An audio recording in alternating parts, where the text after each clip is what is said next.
దీన్ని పూరి అంటారా అసలు? అయ్యయ్యో! ఇది అసలు పూరినే కాదు. ఎందుకంటే ఇది ఎంత మెత్తగా ఉంది అసలు. దీన్ని దూది ముక్క అనాలి. టేస్ట్ కూడా ఎంతో సూపరో అసలు. చేయడం చాలా ఈజీ తెలుసా? రండి నేర్చేసుకుందాం. నమస్తే అందరికీ, వెల్కమ్ టు అవర్ ఛానల్ మన దేశీ వంటలు. నేను మీ అన్నపూర్ణ. వారంలో ఈ పూరితో కనీసం ఒక్క నాడైనా తినాలి కదా. ప్రాసెస్ చూద్దాం రండి. ఒక గిన్నెలో కిరాణం షాప్లో దొరికే వైట్ పిండి ఉంటుంది చూసిండ్రా, గోధుమ పిండి. అదే మళ్ళీ ఆ పిండి అయితేనే మన పూరి ఈ విధంగా వస్తుంది అన్నట్టు. దేనికి వేరే పిండి వాడినా పూరికి మాత్రం ఆ తెల్ల గోధుమ పిండే పర్ఫెక్ట్గా సెట్ అవుతుంది. మీరేమంటారు? ఈ గోధుమ పిండిలో ఇలా చేతులతో నలుపుకున్న వాము వేసుకుంటున్నా చూడండి. వాము చాలా మంచిది, డైజెషన్ కూడా బాగా అవుతుంది. సో దీంట్లో కొంచెం ఉప్పు వేసుకుంటున్నా. అండ్ తర్వాత కొన్ని వాటర్ వేసుకొని మంచిగా కలుపుకోవాలి.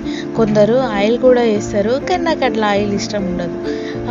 అట్లా అయితే మెత్తగా కాదేమో అనుకుంటారేమో. చూసారు కదా మీరే, మీ కళ్ళతోటి చాలా మెత్తగా వస్తాయి. చూడండి ఎంత నీట్గా వాటర్ వేసుకుంటూ అడ్జస్ట్ చేసుకుంటూ చూడండి ఈ విధంగా కలిపి పెట్టుకున్నా. ఇలా కలిపి పెట్టుకున్నాక ఒక 15 minutes వదిలేసిన. 15 minutes తర్వాత వాటిని కొంచెం దోస మందంగా చిన్నగా పూరీలు కాకుండా బాగా పెద్దగా పిండి పెట్టుకొని చాలా పెద్ద పూరినే చేసిన. చూడండి మీరే. ఎందుకంటే పూరి ఎందుకో చిన్నగా ఉంటే అసలే పూరి అంటే మనకి ఇష్టం. అదే సైజులో చిన్న పూరి అంటే అమ్మ ఏమంటుందంటే 2 పూరీలు తిన్నావు 3 పూరీలు తిన్నావు అంటుంది.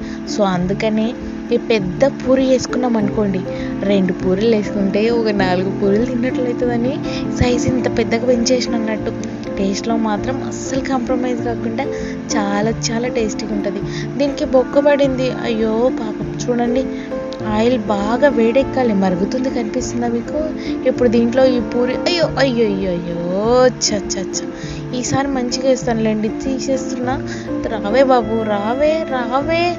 అబ్బా ఇది రావట్లేదండి దీని. అయ్యయ్యా పోన్లే, అట్లానే ఉడుకు మళ్ళా.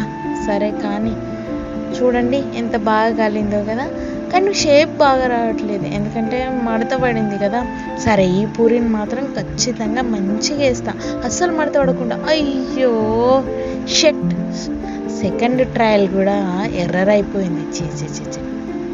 ట్రై చేస్తా మలపడానికి. అయితే ఇది ఒక్కటే ఉంది. వస్తుంది వచ్చేసింది. వచ్చే వద్దులేండి, అది రాదంట. సరే ఉండని మరి.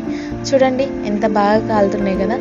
ఆయిల్ బాగా వేడెక్కాలి. అలా వేడెక్కినప్పుడే చాలా మంచిగా వస్తుంది. చూడండి ఈ పూరి మాత్రం అయ్యో రామచంద్ర, ఎందుకయ్యా ఈ పూరీలు ఇట్లా చేస్తున్నాయి?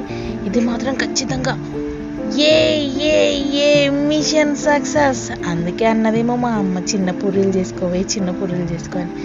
మనం వింటామా? అస్సలు వినం కదా. పెద్ద సైజు అని చెప్పి తలకాయ వరకు తెచ్చుకున్నాం. చూసినావా? చూడండి ఎంత బాగా వేగిపోయిందో. వేగిపోయింది అనకూడదు కదా, కాలింది బాగా మంచిగా కాలింది. ఇప్పుడు దీన్ని తీసి పెట్టుకుంటున్నా. ఇది చాలా మెత్తగా వచ్చింది, చాలా టేస్టీగా కూడా ఉంది. దీన్ని మటన్ కర్రీతో తిందాం అనుకున్నా, కానీ తర్వాత ఏ కర్రీతో తినకుండా మాత్రం తినాలనిపించింది. చూడండి తగులుతుంటే చాలా మెత్తగా ఉంది అసలు. ఇంత మెత్త పూరి వావ్ ఎంత బాగుందో చూడండి. నా చేతితో అలా పట్టుకుంటుంటే తినేయాలనిపిస్తుంది, కానీ చేసిందే ఇప్పుడు తింటే ఏంటంటే చేసుకుంటూ తింటామా అని అంటారు. సో అందుకని తర్వాత తింటా ఉంటా మరి. బాయ్.